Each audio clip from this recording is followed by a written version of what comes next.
Hi, friends. Have you ever seen one of those influencer videos where someone takes a bite of their French fries, or maybe it's a very ordinary Chick-fil-A meal? They take one single bite, then they close their eyes, lean all the way back in their seat, and they exhale like they have just tasted something prepared by a five-star chef. Have you seen those? I'm seeing them a lot. Over the past year, they're influencers, they're working, they're selling whatever it is they're getting paid to sell. After every bite, they're adding something new to the glorious description. And sometimes you'll hear them say, let me just really understand the flavor profile. And it's like, dude, it's fries. It's just fries. But there's the theatrics and the drama, the slow motion chew. And lately, the internet has been laughing. I've been seeing parody videos made mocking these influencers. And I get it. It's all funny. I laugh. I'm pretty sure I've shared some videos back and forth with my daughter, but I think it's also something kind of beautiful about these people eating fries as if it's their first encounter with a potato. Because would have leaning all the way into the positive, even for the smaller, simpler things, what if that actually isn't ridiculous? And I'm going to take a quick pause and let you know that this episode of Mom Life in the Woods is brought to you in part by Coach Dion Basketball. Coach Dion Basketball is the Woodlands' most dedicated coach. You can learn more at Coach Dion, that's Deon, CoachDion.com. But back to today's episode title, which is Lean Back and Taste the Fries. I'm not talking about being performative or that fake squealing for Instagram or TikTok. I'm talking about the internal posture of saying, I'm going to enjoy this, making up your mind that you're going to enjoy it, whether it's fries or a sunset or a family dinner, Tuesday night at Chick-fil-A, sticky tables, loud toddlers. Those toddlers might be at your table or someone else's table.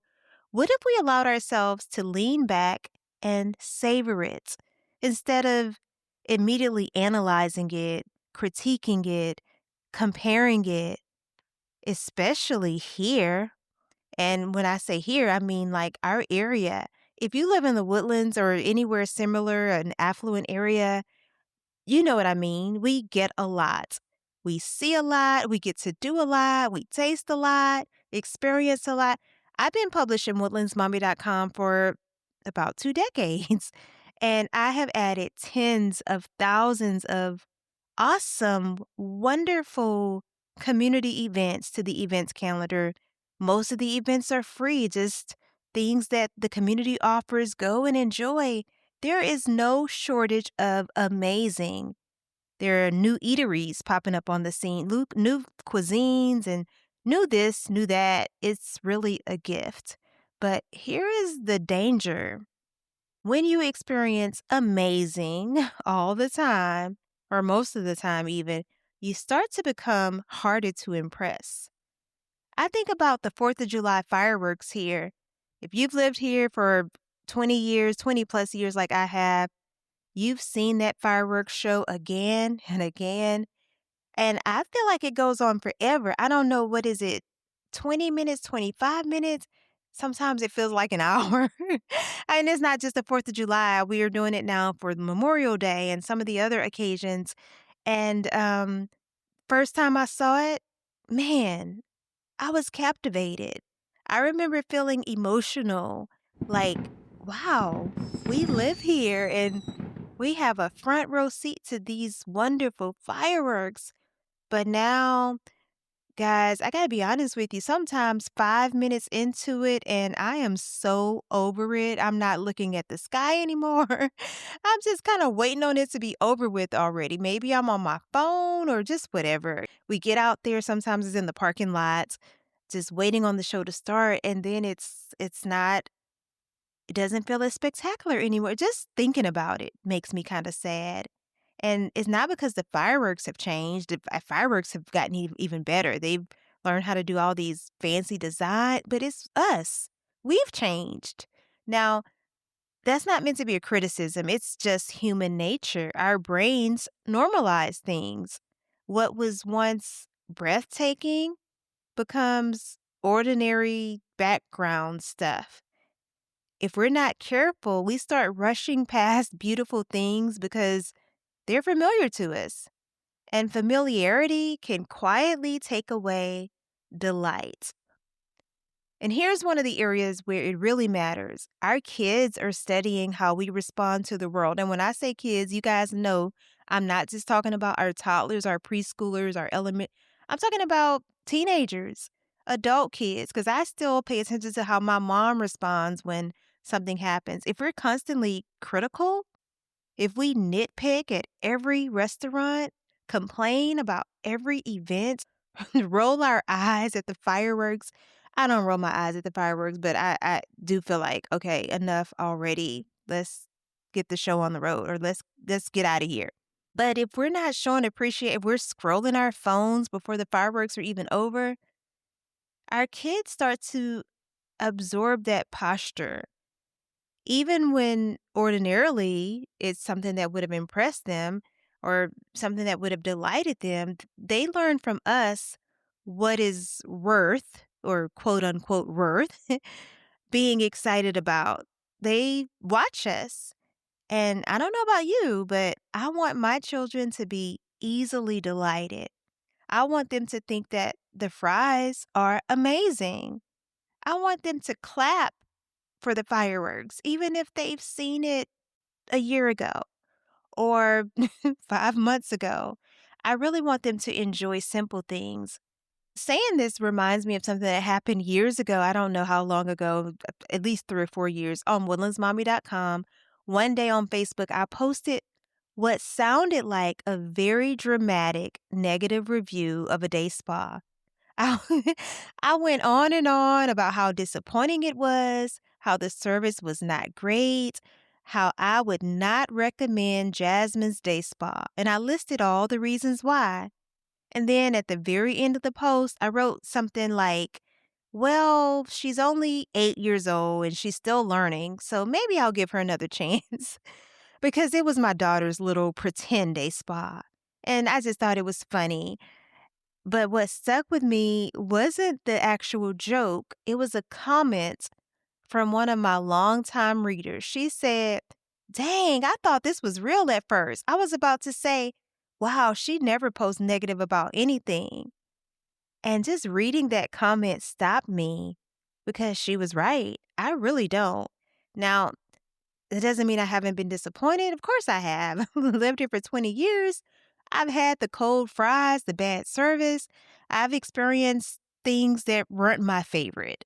Nowadays, I might occasionally say something was maybe, I think it was a little pricey or that wasn't my personal taste.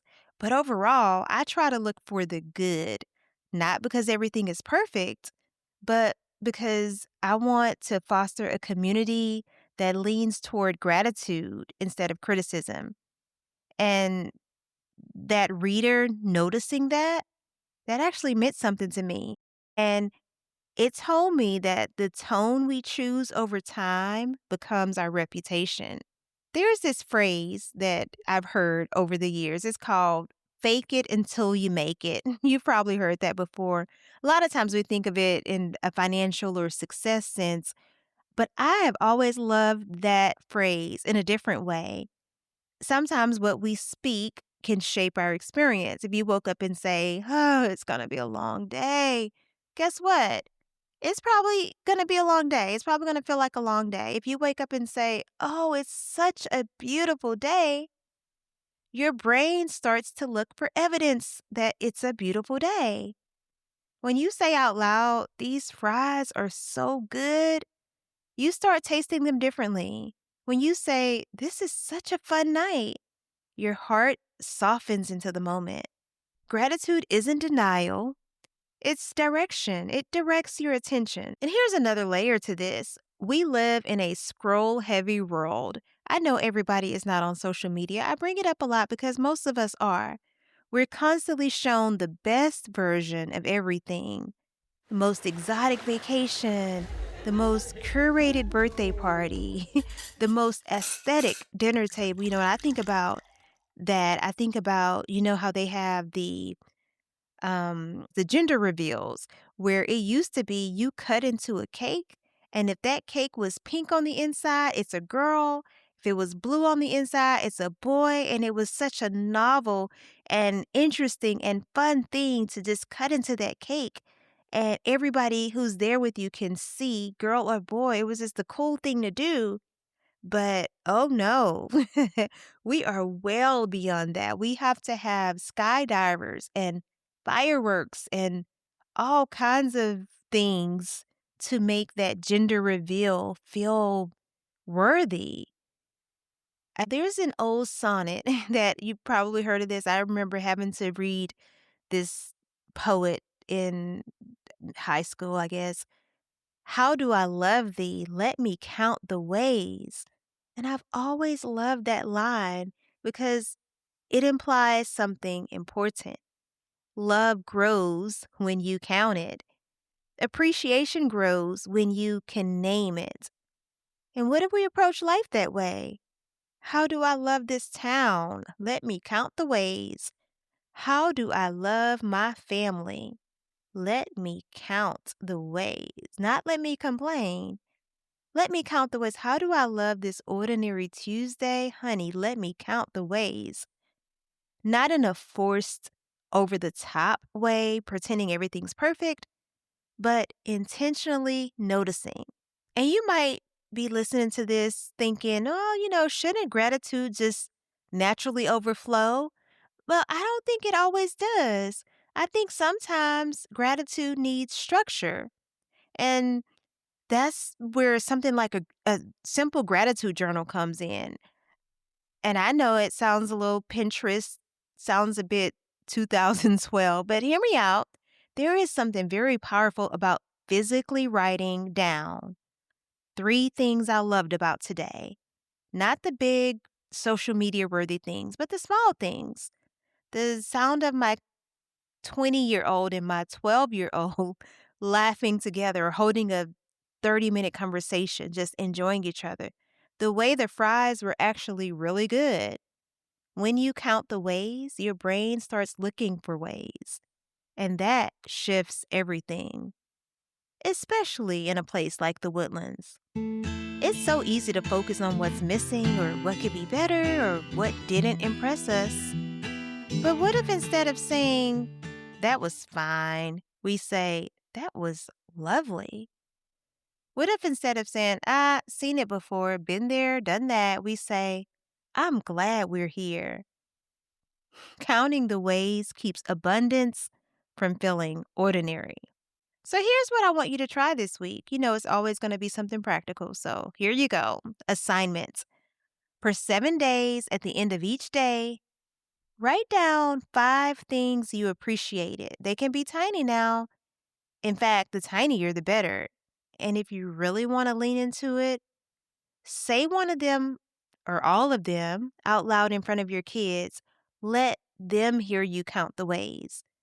Because when you do that consistently, you're not just journaling, you're shaping the atmosphere of your home. You're training your heart to lean back and taste the fries. And that is so important. Thank you so much for joining me on this episode of Mom Life in the Woods. This is officially episode 9. I'm not counting the one that I recorded for winter break. And I just want you to know that I'm going to do a 10th episode. Then I'll be taking 1 week off for spring break. And I will be recording during that break, but I won't release anything. Then I will join you again the following week. So again, thank you for being here.